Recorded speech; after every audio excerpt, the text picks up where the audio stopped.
안녕하세요. 안녕하세요. 오늘부터는 제가 이렇게 단에 올라오면 마스크를 벗고 이렇게 말씀을 전하고 단에 내려갔을 때는 또 마스크를 쓰겠습니다. 오늘 주제 말씀은 주님께서 말씀하신 기도의 본이란 주제를 가지고 이렇게 말씀의 교제를 나누겠습니다. 마태복음 6장 7절부터 13절까지입니다.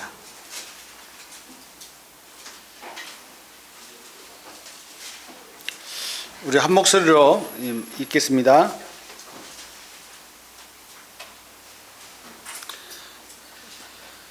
찾으셨죠? 네, 읽겠습니다. 또 기도할 때 이방인과 같이 중언부언하지 말라. 그들은 말을 많이 하여야 들으실 줄 생각하느니라. 그러므로 그들을 본받지 말라. 구하기 전에 너희에게 있어야 할 것을 하나님 너희 아버지께서 아시느니라. 그러므로 너희는 이렇게 기도하라. 하늘에 계신 우리 아버지여, 이름이 거룩히 여김을 받으시오며 나라가 임하시오며 뜻이 하늘에서 이루어진 것 같이 땅에서도 이루어지이다. 오늘 우리에게 일용할 양식을 주시옵고 우리가 우리에게 죄 지은 자를 사하여 준 것 같이 우리 죄를 사하여 주시옵고 우리를 시험에 들게 하지 마시옵고 다만 악에서 구하시옵소서. 나라와 권세와 영광이 아버지께 영원히 있사옵나이다. 아멘. 기도는 누구한테 하는 것이죠? 하나님께 이렇게 올려드리는 것입니다. 사람에게 보이려고 또 사람에게 들으라고 하는 것이 아니죠. 그런데 예수님께서 계시던 당시에 바리새인이라는 사람들은 5절 말씀을 보면은 사람들에게 기도하는 모습을 보이려고 큰 길에서 어떤 사거리 어떤 큰 길이 나오면 거기서 그냥 거룩한 척 하면서 기도했던 모습이 우리 주님이신 예수 그리스도의 눈에 비쳤습니다. 그러니까 예수님께서 이러한 자들을 외식하는 자라 이렇게 말씀하셨고, 이 외식한단 말은 위선자다 이런 뜻입니다. 그래서 마태복음 6장 6절에서 기도는 이렇게 하라 이렇게 말씀하시는데, 그 전에 6장 6절을 보면 너는 기도할 때 내 골방에 들어가 문을 닫고 은밀한 중에 계신 내 아버지께 기도하라. 은밀한 중에 보시는 내 아버지께서 갚으시리라. 골방에서 기도하라고 이렇게 말씀을 이렇게 하십니다. 이 말은 다른 말로 하면 시간을 정해놓고 이렇게 하라 이런 말씀인 거예요. 우리 사람이 하나님께 직접 나가서 기도한다는 것은 엄청난 특권이에요. 하나님 믿는 자들에게 이런 기회를 주셨다는 것은 엄청난 특권인 것입니다. 그 여기서 보면은 은밀한 중에 계시는 하나님께 은밀하게 기도하라 이렇게 말씀하셨는데, 이거 특별한 말씀이 아니고 이는 바리새인들이 드러나게 이렇게 기도를 하기 때문에 그 위선을 경계하는 말씀이다 이렇게 생각하시면 됩니다. 은밀하게 이 말은 뭐 속삭이듯이 하라 이런 뜻은 아니에요. 그런데 사실 우리가 골방에서 기도한다는 것은 특별한 일이 있거나 또 어떤 중요한 기도할 내용이 있다면은 가능한데, 또 그것 또한 또 지속하기가 어렵습니다. 그래서 한마디로 이 골방에서 기도하는 것은 쉽지 않다는 것이죠. 사도 바울이 데살로니가 전서에서 기도에 대해서 말씀하신 것을 보면 쉬울 것도 같은데, 왜요? 말씀하시기를 쉬지 말고 기도하라 이렇게 말씀하셨기 때문에 쉬울 것도 같은데, 또 사실상은 또 기도가 쉽지는 않습니다. 다시 말하면 정해놓고 하는 이 기도가 쉽지 않다는 것입니다.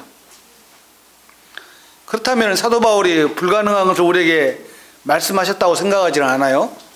사도 바울은 우리에게 기도는 항상 할 수 있다 이렇게 말씀하십니다. 또 골방에서도 또 우리가 일을 하면서도 기도는 항상 지속할 수가 있는 것입니다.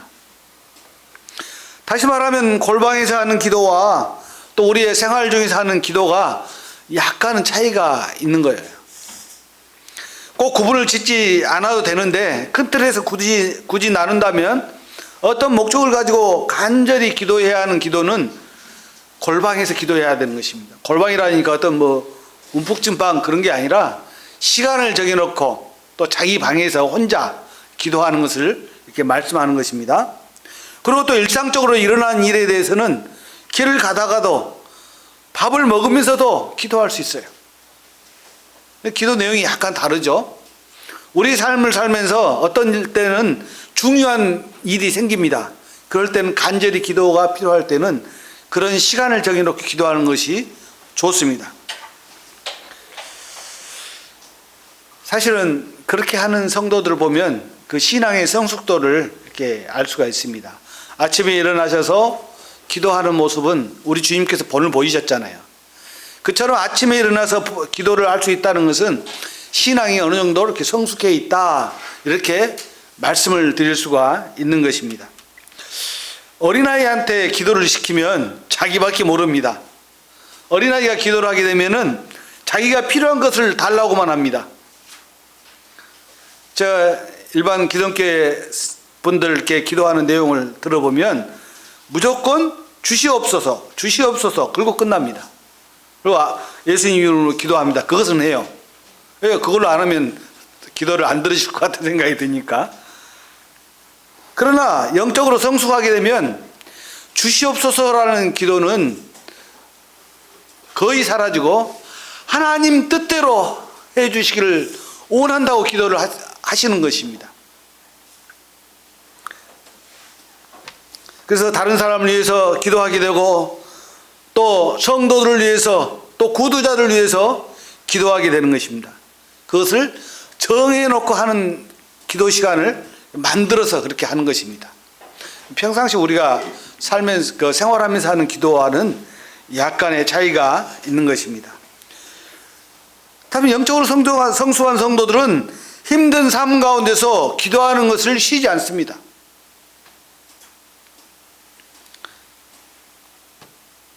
사실 이 기도는 한 번 하고 끝나는 게 아니라 계속 지속적으로 이렇게 돼야 되는데, 그것은 기도를 받으시는 분이 우리 하나님이시기 때문에 하나님을 믿고 신뢰하는 마음이 있어야 그 지속이 되는 것입니다.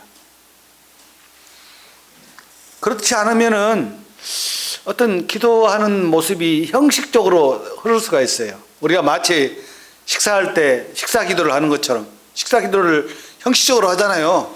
저도 그럴 때가 많은데 그냥 밥 먹기 전에 기도해야지 하면서 식사 기도하는 것은 형식적으로 할 수 있습니다. 그런데 우리가 기도는 형식적으로 한다고 해서 그게 잘못됐다고 저는 말하지 않습니다. 형식을 따라서 기도해야 될 필요가 있지만은 그 기도 내용 가운데 우리 마음을 주님 앞에 아뢰일 수 있는 그런 기도 내용이면 더 좋습니다. 요한복음 15장에서 포도나무 가지가 포도나무에 붙어 있지 아니하면 양분을 받을 수 없다고 그랬잖아요. 다시 말하면 우리가 주님 안에 거하는 삶을 살지 못하면 우리가 하나님께 기도를 하면서도 어떤 일이 발생하냐면 의심하는 일이 발생합니다. 어떤 일이요? 양분이 안 올라오는 것처럼 기도 응답을 안 해주시나 하는 의심이 드는 거예요. 그러니까 하나님을 신뢰하는 마음이 깨진 거예요. 어떤 사람이 그렇게 기도해놓고 네 그럴 줄 알았어 이렇게 말했다는 것은 벌써 의심하는 거잖아요. 기도 응답은 아버지 하나님께서 하시는 것입니다. 그래서 기도는 하나님의 뜻을 알고 하나님의 뜻대로 기도하는 것이 사실상 가장 중요합니다. 어린아이는 자기 뜻대로 하잖아요. 그렇지만 어른이 됐을 때는 하나님의 뜻대로 기도하고자 하는 것입니다. 자기 자신의 생각만을 가지고 이렇게 기도를 하려고 하면 하나님께서는 어떤 때는 침묵하세요. 기도 응답을 안 하시는 거예요. 그러면은 아니 하나님께서 기도하시면은 들어주신다고 해놓고 왜 침묵하십니까? 라고 이렇게 말할 수가 있는 것입니다. 그런데요, 하나님이 뜻대로 기도하는 것이 필요한데 그렇게 하지 못했을 때 주님은 침묵하시는 것입니다. 창세기 3장에 보면 아담으로 인해서 죄가 들어왔습니다. 또 에덴 동산에서 쫓겨났어요. 그 이후에 아담과 하나님과의 대화는 끊겼습니다. 사실상 끊겼어요. 사람들은 그래서 그 이후로는 자기의 어떤 능력으로, 자기의 생각으로 살아가려고 애를 씁니다. 사실상 그게 힘든 거예요. 우리 어릴 때는 아버지가 다 해주시면 자녀가 할 게 하나도 없잖아요. 밥 사주고, 모든 걸 다 해줘요. 잠재워주고 다 해주잖아요. 그때는 아무런 상관이 없는 거예요. 근데 아버지가 그 딱 관계를 끊으면 어때요? 이제 자기가 일선에 나가야 되는 거예요. 이처럼 아담도 처음에는 하나님께서 다 해주셨습니다. 모든 것을 누리고 살으라고 이렇게 말씀하셨습니다. 이 엉겅퀴가 나기 전까지는. 그냥 가서 따먹으면 되는 거예요. 그냥 식물을 채취해서 먹으면 살 수가 있었습니다. 그런데 죄가 들어옴으로 인해서 그것이 깨져버린 거예요.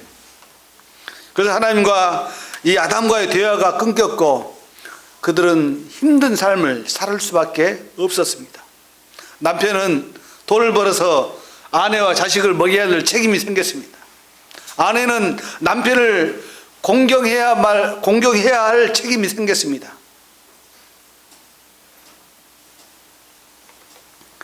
창세기 6장 3절을 보니까 여호와께서 이르시되 나의 영이 영원히 사람과 함께 하지 아니하리니 이는 그들이 육신이 됨이라, 이렇게 말씀이 있어요. 이 말씀은 뭔 말이냐면 사람이 하나님께 기도한다고 하지만 하나님의 영께서는 사람의 소리를 들을 수가 없다는 거예요. 아니, 들을 수 있으시겠죠. 이 말은 어떻게 보면은 듣지 않겠다는 말씀인 것입니다. 사람들이 하나님을 떠나서 영이 죽어버린 육체가 되었기 때문에 영과 육이 통하지 않는다는 것입니다. 가끔은 구원받지 않는 분들과 이렇게 대화를 해보면 안 통해요. 영이 안 통하는 거죠. 로마서 1장에 보면은 육으로 살고자 하는 사람은 그 상실한 마음대로 내버려 두셨다고 그랬어요. 상실한 마음대로.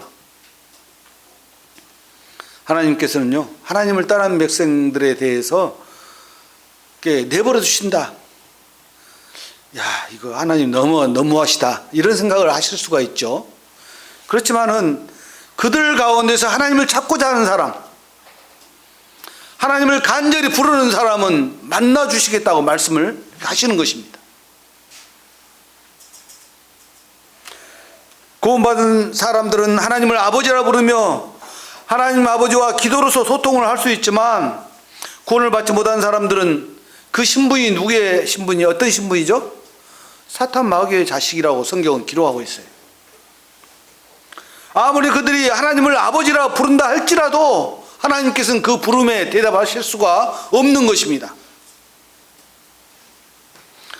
예를 들어서 내가 잘 알지도 못하는 어떤 아이가 내게 와서 옷을 잡으면서 하는 말이 아버지 하면서 나 저것 좀 사줘라고 이렇게 말하면은 내가 처음 보는 아이인데 그래 내가 사주마 이렇게 하겠어요?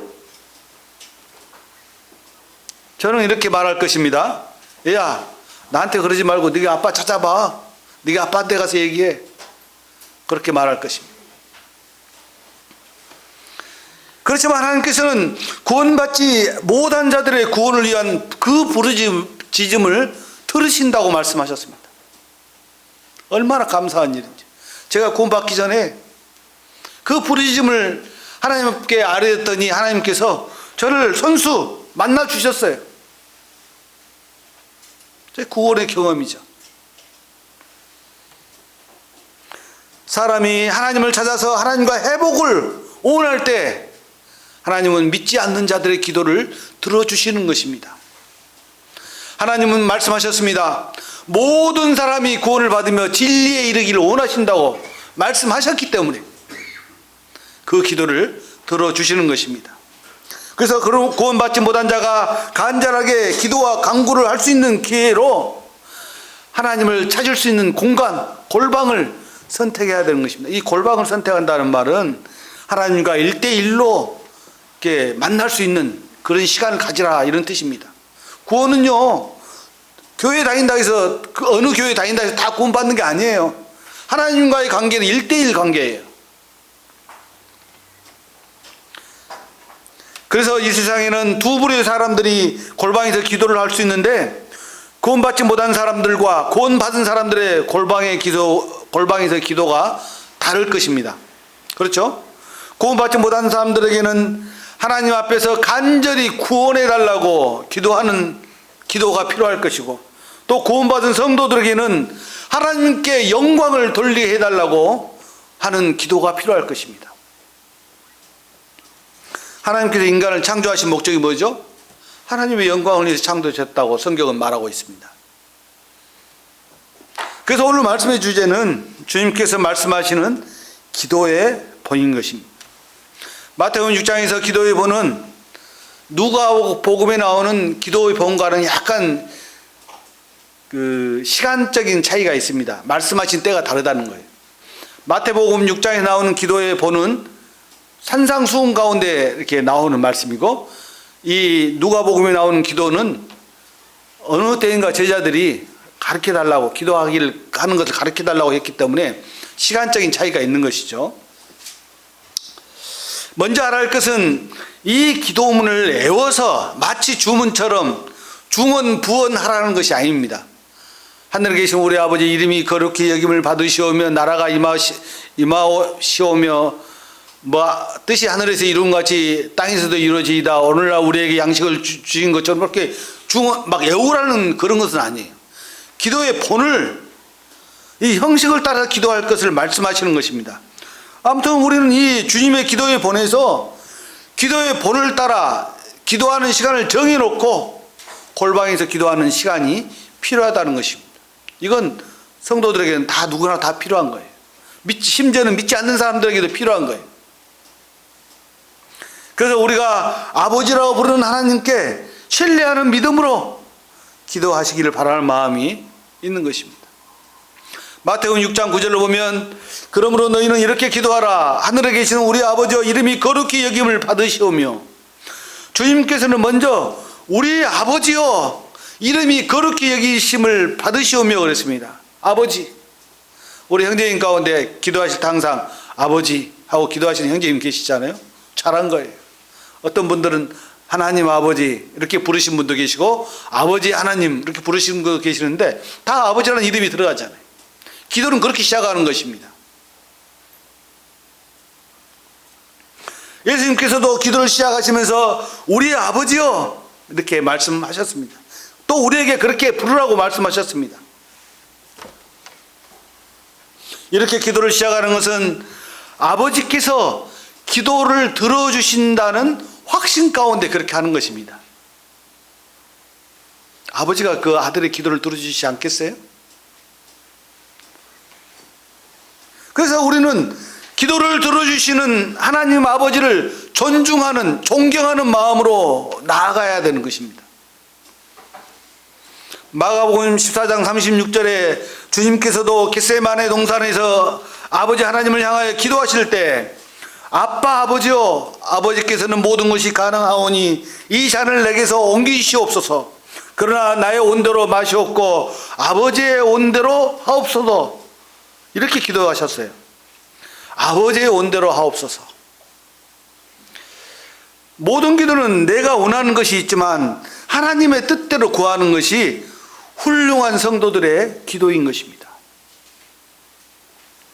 마태복음 7장에 보면은 아버지께서 자녀가 떡을 달라면 어찌 그 아버지가 돌을 주겠느냐 그렇게 말씀하셨어요. 또 생선을 달라고 하는데 어찌 아버지가 뱀을 주겠느냐 이렇게 말씀하셨어요.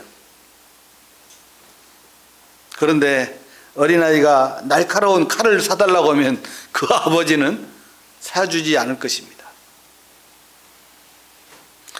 예수님께서 하나님 아버지께 기도하실 때 아빠 아버지요 이렇게 부르셨는데 옛날 개혁 한글에는 아바 아버지라고 그랬어요. 이 아바란 뜻은 아람어인데 실질적으로 아빠란 뜻입니다. 아빠. 그러니까 아빠라는 것은 굉장히 친근함이잖아요.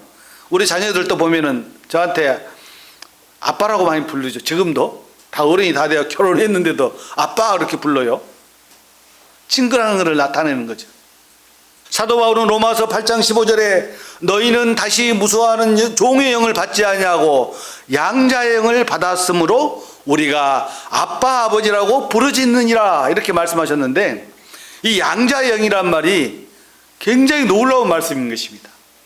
이 양자라는 말은 연녀가 말씀드린 것처럼 로마에서는, 그 당시 로마에서는 친자녀보다도 양자로서 자녀가 되면, 양자가 되면 그 고난은 어느 누구도 바꿀 수 없는 것이었어요. 우리가 하나님의 양자로 선택된 것입니다. 그래서 우리가 하나님의 자녀가 된 이 신분은 어느 누구도 바꿀 수가 없는 것입니다. 사도 바울은 갈라디아서에서 너희가 아들임으로 하나님이 그 아들의 영을 우리 마음 가운데 보내사 아빠 아버지라 부르게 하셨느니라 이렇게 말씀하셨어요. 너희가 아들임으로, 우리 자매님들은 서운하실지 모르지만 아들에 포함되는 것입니다. 너희가 아들임으로 그 아들의 영을 우리 마음 가운데 주셨다는 거예요. 아들의 영이 있는 자들 곧 성령 하나님을 모신 자들이 아들임으로 하나님을 어떻게 불러요? 아빠, 아버지 이렇게 부를 수가 있는 거예요. 친근하죠? 기도는 한마디로 하나님 자녀들의 특권입니다. 자녀들에게는 아버지 하나님과 긴밀한 대화를 할 수 있는 유일한 통로인 것입니다. 어떤 분들은 기도가 호흡이라고 말합니다. 호흡. 숨을 쉬지 않으면 죽는 것처럼 하나님과 기도하지 않으면 그 성도의 삶이 사실 엉망진창이 되는 거예요.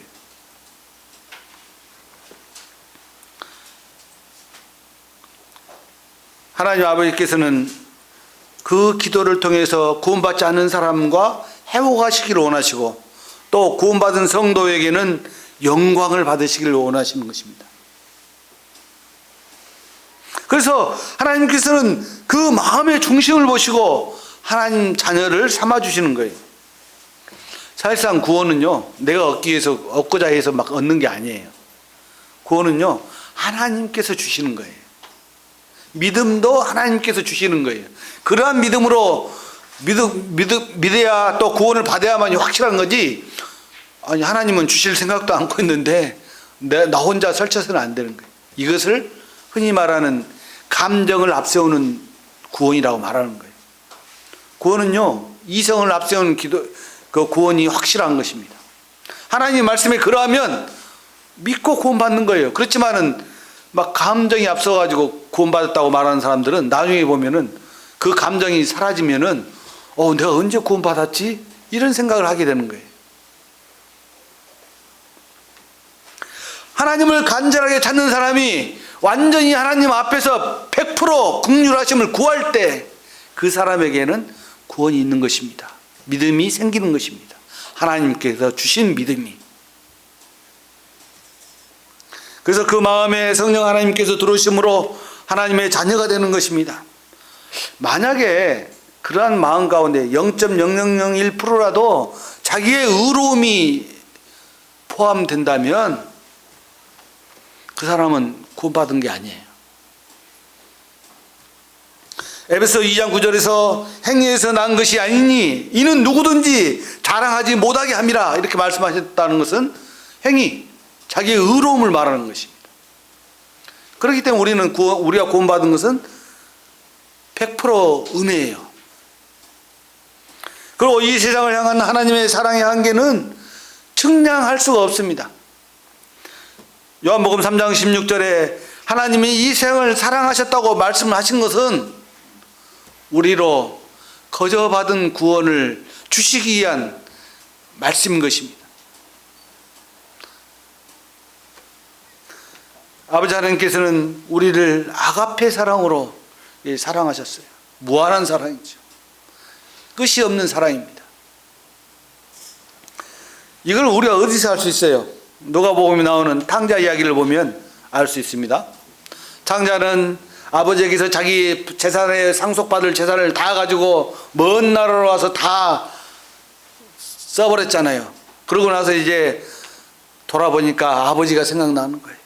그래서 아버지한테 죄를 지었다는 사실을 깨닫고 내가 우리 집으로 돌아가야지 회개했습니다. 그러고 나서 집에 돌아가기 전에 마음에 생각하기를 이제는 내가 간다 한들 자식된 자격은 없을 거야. 아버지 집에는 종들도 많고 또 품꾼들도 많은데 품꾼의 한 사람으로 봐줘도 나는 감지덕지지 하는 마음으로 갔지만은 아버지는 회개하고 돌아온 아들에게 반지를 끼워주시고, 이게 무슨 말이에요? 자녀로서 자격을 회복시켜 주시는 거예요. 그 다음에 사랑하는 아들로 받아주신 것입니다. 하나님께서 우리를 그렇게 하셨어요. 그래서 우리는 아빠 아버지라고 부르는 것이 당연한 것입니다. 아마 이 탕자가요 아버지와 아버지를 껴안으면서 아마 이런 말을 했을 것 같아요. 아빠 고마워요, 이런 말을 했을 것 같아요. 그래서 구원받은 성도들은 아빠 아버지라고 부르는 것이 지극히 자연스러운 거예요. 그런데 아직 구원받지 않은 사람들이, 말하자면 구원받지 않은 사람은 사탄 마귀의 자식들이에요. 근데 하나님께 아빠 부른다 해서 그게 들으시겠어요? 우리가 기도를 시작할 때 하나님을 아버지라고 부를 수 있는 것은 얼마나 큰 특권이고 또 우리에게는 자랑인지를 모릅니다. 야, 우리 아빠가 들어주신다 했어. 얼마나 큰 자랑이에요? 자녀들은 아버지의 이름이 또 거룩히 여김을 받으심이 합당한 것을 압니다. 우리 아빠 훌륭하신 분이야, 내가 기도하면 다 들어주시오. 벌써 아버지의 이름을 높여드리는 거잖아요. 오늘 기도 가운데서 아버지의 이름을 높여드린다는 기도가 나왔잖아요. 우리는 아버지께 존귀와 영광을 거룩하신 하나님 아버지께 돌려드려야 되는 것입니다. 우리 성도라면. 그래서 우리 예배를 드리는 거예요. 그래서 주의 만찬 예배가 중요한 거예요.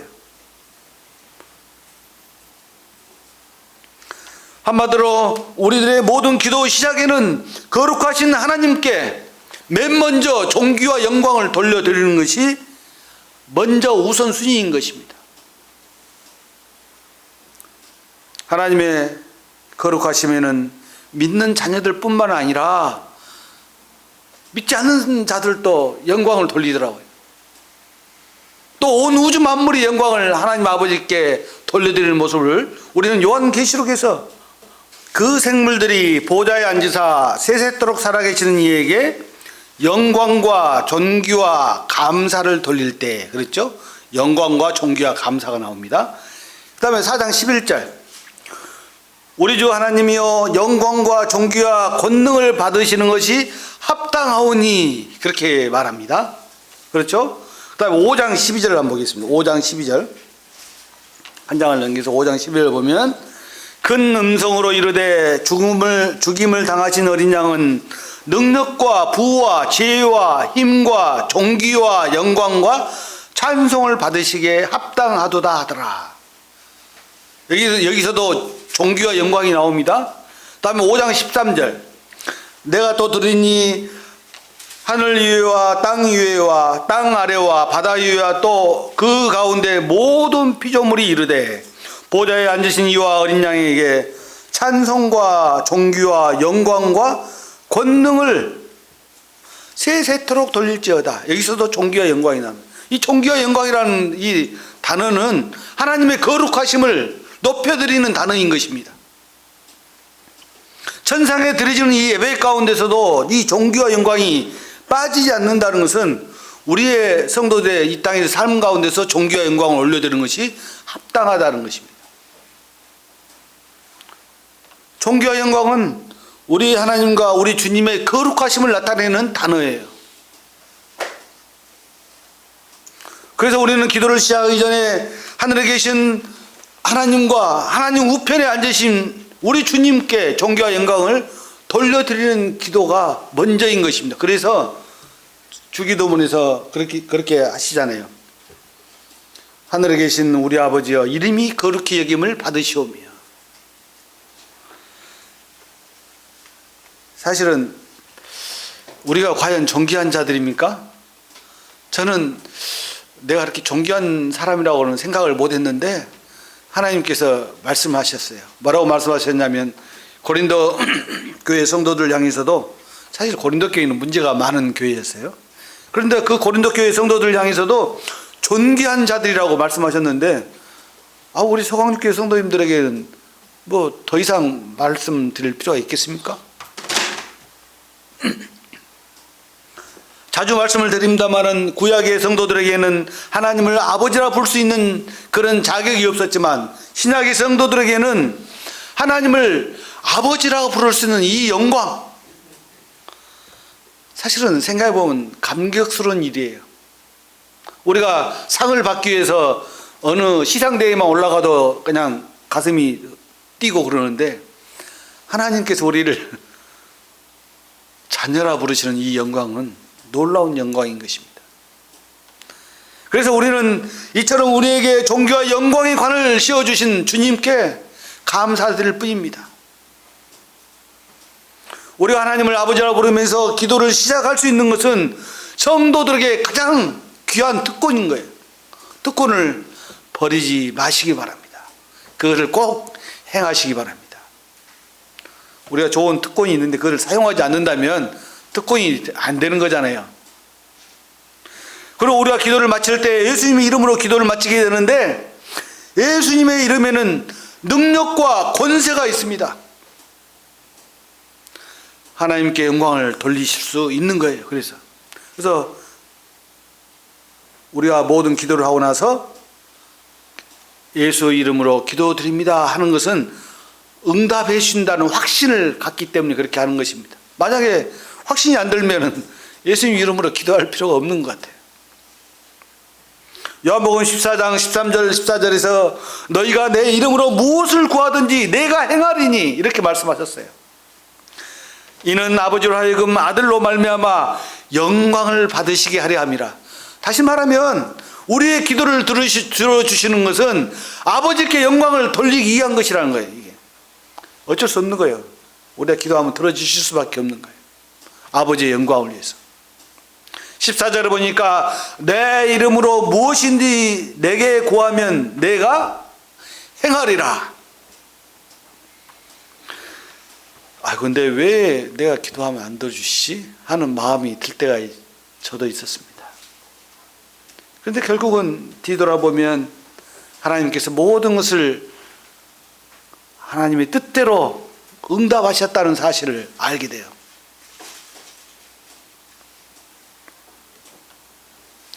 이 말씀은 아버지가 자녀들에게 해줄 수 있는 가장 든든한 하나님의 약속인 것입니다. 내 이름으로 무엇인지 내게 구하면 내가 행하리라. 사도행전에서는 이 세상을 향하여 주님의 이름의 능력에 대해서 말씀하고 계시는데요, 예수라는 이름이 뭐예요? 예수라는 이름의 뜻, 그가 자기 백성을 그들의 죄에서 구원할 자이심이라. 다시 말하면 멸망 가운데서 우리를 구원해 주실 그분은 예수 그리스도시라는 것이죠. 그 다음에 사도행전 4장 12절에서는 다른 이로서는 구원을 받을 수 없나니 천하 사람 중에 구원을 받을 만한 다른 이름을 주신 일이 없다, 이렇게 분명하게 말씀하시잖아요. 우리 구원받지 않는 사람들에게는 예수 그리스도 외에는 구원자가 없는 것입니다. 우리 빌립보서 2장 말씀을 한번 보겠습니다. 2장 6절로 11절입니다.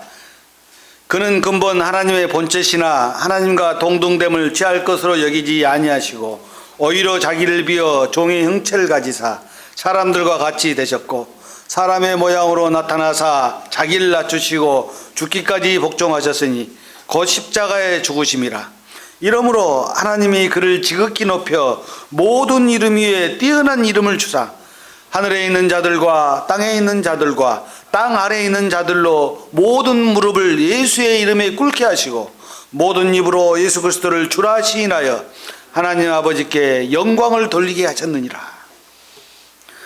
마지막 날에는 그리스도이신 예수님 앞에 온 인류 아담으로부터 마지막 태어난 모든 사람의 무릎이 꿇게 될 것입니다. 다시 마태복음 6장으로 넘어옵니다. 마태복음 6장 10절 나라가 임하시오며 뜻이 하늘에서 이루어진 것 같이 땅에서도 이루어지이다. 여기서 나라가 임하시오면은 사실 이 나라는 하나님 나라를 말하는데요. 사실 이 하나님 나라는 하늘에는 이미 이루어져 있습니다. 그 하나님 나라가 땅에서도 이루어지기를 뭐라고 그랬어요? 기도하라. 이런 말씀이신 거예요. 하나님 나라, 이 천국은 사실 가상으로 이렇게 사람들이 만들어낸 단어가 아니에요. 실제로 사도 바울은 3층천에 올라가서 그 천국을 보고 내려왔잖아요. 그리고 간증했잖아요. 또 주님께서 요한복음 14장에서 내가 저소를 예비하러 간다고 말씀하셨잖아요. 우리가 있을 것을 예비하러 가신다고 말씀하셨어요. 만약에 이 천국을 믿지 못한다면 복음을 믿지 않는 자들인 것입니다. 천국 소망이 없다면 구원받지 못한 자들이에요. 그런데 주님께서는 그 하나님의 나라가 너희 안에 있다 이렇게 말씀하셨었거든요. 너희 안에 있다. 너희의 마음 안에 있다. 바리새인들이 이런 질문을 했어요. 바리새인들이 하나님의 나라가 어느 때 임합니까? 라고 물었습니다. 그러자 예수님께서 말씀하시기를 하나님 나라는 볼 수 있게 임하는 것이 아니다. 또 여기 있다 저기 있다도 못한다. 하나님 나라는 너희 안에 있다 이렇게 말씀하셨거든요. 우리가 구원을 확신하게 될 때 성령 하나님께서 우리 마음 안에 들어오시는데 그 성령 하나님께서 거하시는 거듭난 성도들의 마음이 하나님 나라인 것입니다. 요한복음 1장 12절에 우리가 잘 아는 말씀이죠. 영접하는 자 곧 그 이름을 믿는 자들에게는 하나님의 자녀가 되는 권세를 주셨으니 이 말씀에서 하나님의 자녀가 되는 권세 대신 하나님의 나라가 되는 권세로 바꿔서 읽으면 좀 이해가 쉽게 되는 거예요. 우리가 하나님의 자녀가 되는 권세를 얻은 순간 우리 마음 안에는 하나님의 나라가 임하는 것입니다. 다시 말하면 이 말은 무슨 말씀이에요? 구원받기를 기도하라. 또 내가 구원받은 이후에는 구원받지 않는 사람을 위해서 기도하라. 이런 말씀인 거예요. 누가복음 19장에 보면은 우리가 잘 아는 그 세리장인 그 삭개오가 나오죠. 삭개오는 지금으로 말하자면 세무서장격 되는 상당히 높은 사람이었어요. 세무서장 정도 되면 그때 당시에는 부자입니다. 그 세금 관계가 그래요. 근데 그 사람은 유대인들에게는 환영을 받지 못했어요. 그런데 예수님께서 뽕나무에 올라가 있는 삭개오를 내려와라. 내가 너희 집에 가겠다. 들어가겠다 말씀하시니까 삭개오는 얼른 내려와서 예수님을 자기 집에 모셨습니다. 그리고 예수님께서 말씀하십니다. 이 삭개오도 아브라함의 자손이다. 이렇게 말씀하시면서 이 삭개오도 위로를 받아야 된다. 이렇게 말씀하신 거예요. 이 세상을 사는 모든 사람들이 다 아브라함의 믿음의 자손이기를 우리 주님은 원하십니다. 그래서 우리를 위로하시는 것입니다. 너희도 아브라함의 믿음의 자손이다. 이렇게 말씀하시는 거예요. 우리에게. 그래서 우리가 이 세상을 살면서 하나님의 위로를 받을 수가 있는 것입니다. 그러자 이 삭개오는 변했어요. 그렇죠? 자기 재산을 나눠주겠다 이렇게 얘기했어요. 가난한 사람들이. 아마 그 후의 삶은 우리가 보지 않아도 훤합니다. 주님의 말씀대로 살았을 것입니다. 삭개오가 예수님을 자신의 집으로 영접했을 때부터 그의 삶이 달라진 것이에요. 주님께서는 삭개오 집에서 이렇게 말씀하셨습니다. 인자에 온 것은 잃어버린 자를 찾아 구원하려 함이라. 잃어버린 자. 우리도 전에는 잃어버린 자였어요. 맞죠? 근데 이제는 하나님께서 우리를 찾으셨습니다. 그래서 우리를 자녀 삼아 주셨어요. 그래서 우리는 하나님을 아버지라 부르는 것입니다. 그리고 주님께서는 우리에게 하루하루 살 일용할 양식을 달라고 기도하라고 이렇게 말씀하십니다. 마태복음 6장 11절에 다시 보면 오늘 우리에게 일용할 양식을 주시옵고, 일용할 양식이란 말은 뭐 아주 많이 쌓아달라는 그런 뜻이 아니라 매일매일 양식을 달라는 이런 기도 같아요. 근데 이 양식은 육신을 위한 양식뿐만 아니라 영적인 양식을 의미합니다. 이 양식은 이스라엘 백성들이 광야 40년 생활을 할 때 만나를 거둔 것처럼 매일매일 거두라는 육신의 양식을 말하는 것입니다. 그런 것처럼 우리 영적인 양식도 매일매일 거두라는 이런 거예요. 그래서 제가 성도님들한테 항상 말씀하시는 것이 매일매일 말씀을 읽으십시오라고 보내드리잖아요. 사실 그런데 돈을 하루하루 벌어서 그냥 공색하게 살라 이런 뜻은 아닙니다. 왜 그걸 알아야 돼요. 우리는 이 세상에 사는 동안에 지혜롭게 살아야 되는 거예요. 제가 언젠가 또 말씀드렸죠. 하나님 자녀들은 주님께서 오늘 오실지라도 앞으로 인생을 계획하면서 사셔야 되고, 또 주님께서 오늘 오시지 않을지라도 주님이 오늘 오실 것처럼 그런 마음을 가지고 살아라 이렇게 말씀을 드렸죠. 우리가 저축하는 것은 당연합니다. 그러나 하나님께서 주신 물질을 지나치게 허비하거나 또 욕심을 가지고 쌓아둔다면 그것은 하나님이 원하시는 뜻이 아니에요. 하나님께서 우리에게 주신 물질을 하나님에게 드리지도 않으면서 허비하거나 쌓아두는 모습을 원하시지 않은 거예요. 그래서 주님 말씀하셨죠. 입을 것과 먹을 것이 있는 것으로 조간 줄 알라. 사실 규모가 없는 생활은 하나님께서 칭찬하지 않으십니다. 어떤 사람은 물질을 많이 쌓아두면서도 하나님께 드리는 것을 거부합니다. 좀 인색합니다. 주님께서 말씀하셨잖아요. 내 보물이 있는 곳에 내 마음도 있느니라. 이 말은 하늘에 쌓아두라는 얘기예요.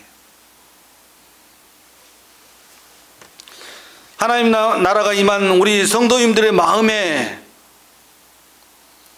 하늘나라의 소망이 넘쳐야 되는 거예요. 사실은 이 땅을 바라보면 우리는 힘들어질 수밖에 없어요. 그렇지만 하나님 나라를 소망한다면 기쁨이 넘치는 것입니다.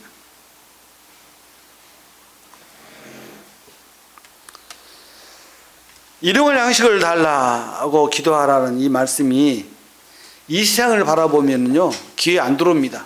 왜요? 자기 성에 안 차니까. 그렇지만 하늘나라의 소망을 가지고 살면은 일용할 양식을 달라고 하는 그 기도가 진실한 기도가 되는 거예요. 사실은.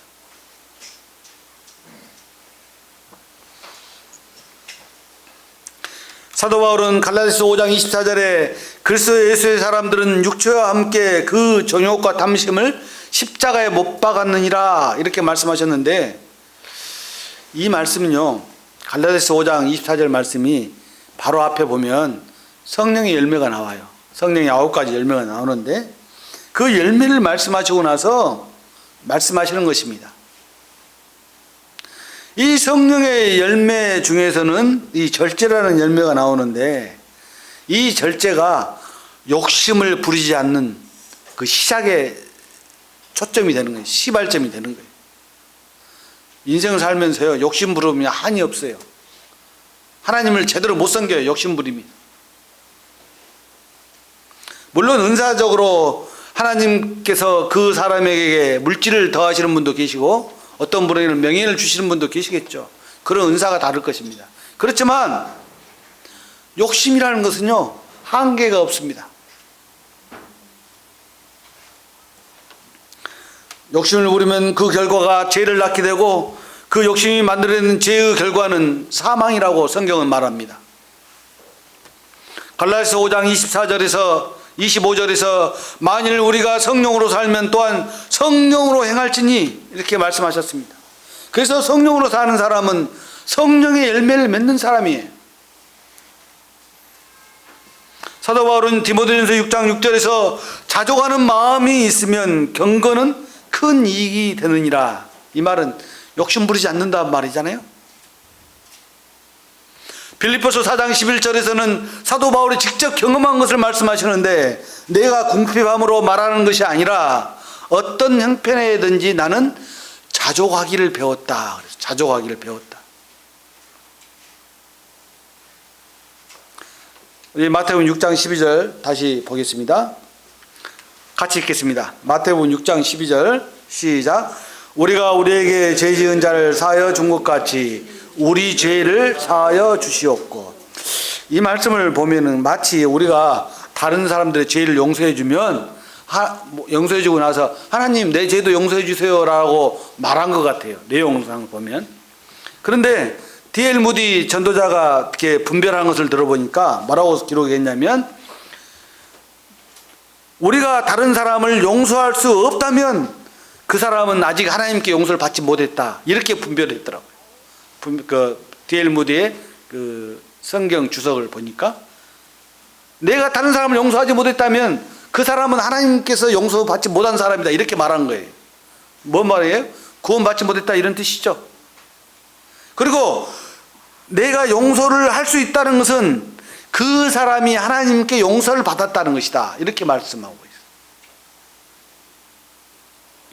베드로가 주님께 이렇게 물어봤죠. 누가 나에게 죄를 범하면 몇 번이나 용서해야 합니까? 얘기하니까 7번을 70번까지 용서하라. 이렇게 말씀하셨어요.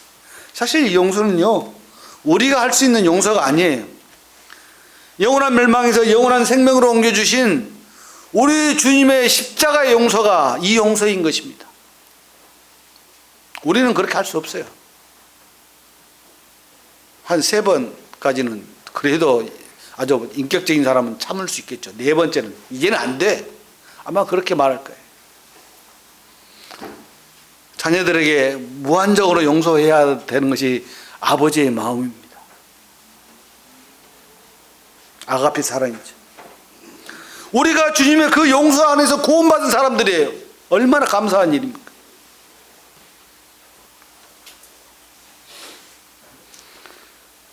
이러한 우리 주님께 모든 영광과 찬송과 감사를 올려드리는 것이 우리가 마땅히 해야 되는 것입니다.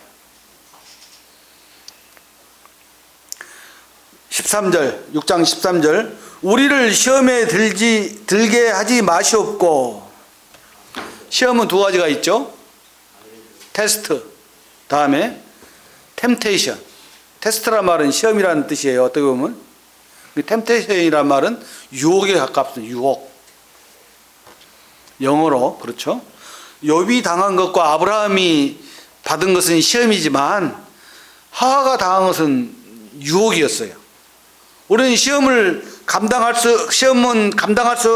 감당할 만한 믿음을 주시라고 기도해야 되겠지만, 이 유혹은 결코 당해서는 안 되는 것입니다. 사탄의 미혹이기 때문에 우리가 거기 넘어가면 끝이에요. 야고보서 1장을 보니까 우리를 시험하지 않으신다고 하나님께서 그렇게 말씀하셨다고 합니다. 그래서 이 말씀과 좀가 이렇게 모순이 되네라는 생각을 할 수가 있는데, 사실 아버지 하나님께서 우리가 아버지 하나님을 의지하는 자들로서 영적으로 승리할 수 있도록 하시는 권면의 말씀인 거예요. 우리를 시험에 들지 않게 하신다는 말씀이에요. 우리가 살면서 시험이 없다는 것은 아니죠. 시험을 당하는 거예요. 그렇지만 시험이 당할 때는 그 시험을 이길 만한 힘을 달라고 기도하는 것이고, 그 시험, 템테이션, 미혹을 당할 때에는 결코 그것은 물리쳐야 되는 것입니다. 생각도 안 해야 돼요. 그 미혹은 사단으로부터 온 것이기 때문에. 그리고 그래서 다만 악에서 구하시옵소서라고 기도를 하라고 하십니다. 지난주에 말씀드린 것 같은데요. 베드로전서 5장 8절에 근실하라 깨어라 너희 대적 마귀가 우는 사자같이. 이거 한번 생각해 보세요. 마귀가 우는 사자처럼 우리를 잡아먹겠다고 이렇게 나서는데 거기에 잡혀 먹어서는 안 되는 거죠. 두루 다니며 삼킬 자를 찾나니. 욥기를 우리는 생각할 수 있잖아요. 베드로전서를 쓴 베드로가 사탄 마귀의 유혹을 경험했어요. 그래서 베드로가 이렇게 사도 베드로가 이렇게 기록을 한 것입니다. 그런데요, 주님께서는요 베드로에게 여러 차례 이야기했어요. 야, 너 사탄 마귀가 너를 시험할 텐데 그거 넘어가지 마 했는데 어느 때까지 넘어갔죠? 아니, 주님을 저주하기까지 넘어갔어요.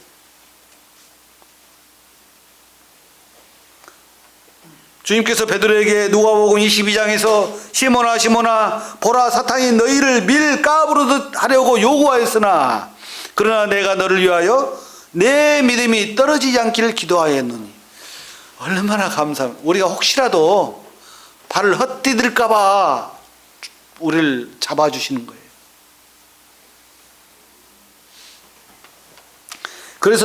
그래서 이 주님께서는 기도의 본으로 우리에게 보여주셨네. 이것이 우리가 신앙생활을 하는데 도움이 되는 거죠. 우리가 중언부언해서 외워야 될 것은 아니지만 이 본이 우리의 신앙생활을 하는데 엄청 중요한 것입니다. 쉽게 생각해서는 안 돼요. 이 본은요 아주 중요한 거예요. 우리는 막 그렇게 중언부언하는 것 그 자체만 나쁘다고 생각했지 이 내용을 잘 안 살펴보잖아요. 그리고 나서 우리가 이 세상을 살아갈 때 필요한 것을 구하라고 말씀하시잖아요. 일용할 양식을 달라고 하고 우리가 죄에 빠지지 않게 해달라고 기도하고 악에서 구해달라고 기도하고. 저는 오늘 시편 23편을 읽으면서 사망의 음침한 골짜기로 다닐지라도 우리가 해를 두려워하지 않는 것은 하나님께서 나와 함께 하시기 때문이다. 이 고백을 저는 할 수밖에 없었습니다. 또 마지막으로 나라와 권세와 영광이 아버지께 영원히 있사옵나이다. 이렇게 아멘 그랬잖아요. 이것은 사실은 원본에는 없는 말씀이에요. 사본에는 있습니다. 근데 왜 그를 기록하셨냐? 이 기도 형식의 마지막 송영, 이 송영이라면 하나님을 찬양한다는 말인데 이 송영에서 하나님의 영광은 오직 하나님의 것입니다 라고 이렇게 그런 말의 표현으로 하기 위해서 사본을 기록할 때 이 기록을 했다고 그래요. 원본에는 없어요. 우리가 여호와 이레란 말이 무슨 말이죠? 하나님께서 준비하셨다. 하나님의 이름을 통해서 우리가 알 수 있는 것들이 있는데 여호와 이레는 하나님께서 준비하셨다는 말씀이고 또 우리 하나님의 자녀들 삶 가운데서 예비해 주시는 그 하나님, 이 말씀을 생각할 때 여호와 이레라고 합니다. 또 여호와 니시는 하나님은 나의 깃발이다 이 말인데요. 오직 하나님을 섬기는 것만이 내 목표점이 된다는 것을 말씀하시는 거예요.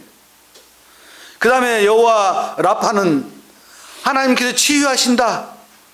이거 우리에게 필요한 거죠. 우리가 병들 때, 연약할 때 하나님은 치료하시는 하나님 여호와 라파. 이게 굉장히 중요하죠. 우리 삶 가운데 필요한 거예요 이게. 그 다음에 여호와 샬롬. 저는 가끔 샬롬 많이 말씀드리잖아요. 여호와 샬롬은 하나님의 평강을 말하는데 우리가 하나님께 주신 평강 가운데 살라고 하신 말씀이에요 이게.